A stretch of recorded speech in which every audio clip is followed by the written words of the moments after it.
In today's video, I'm going to teach you how to use Google Docs for writing a book. By the end, you'll have a clean file, a clear structure, and an easy way to navigate chapters as your manuscript grows. Start by creating your book file. Open your browser and go to docs.google.com. Click Blank Document to start fresh.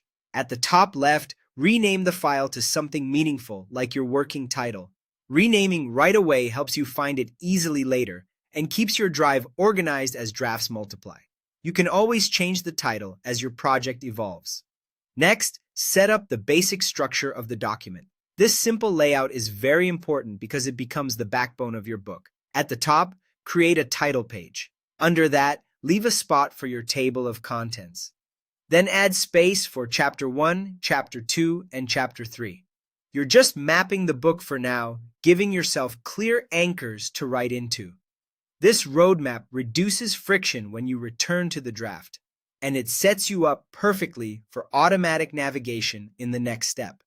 Now, use headings to organize everything. Highlight each chapter title, like Chapter 1, and apply Heading 1. You'll find the Style menu near the top of the screen where it says Normal Text. Switch that to Heading 1 for chapter titles. For any subsections within a chapter, things like a scene, a major section, or a key topic, apply Heading 2.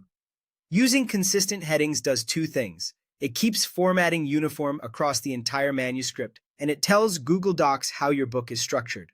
With your heading set, let Google Docs build your navigation for you. Place your cursor where you want the table of contents to appear, usually near the beginning of the document in the spot you reserved earlier. Go to the Insert menu and choose Table of Contents. Google Docs will automatically generate a clickable list of your chapters and subsections, pulling directly from your Heading 1 and Heading 2 styles.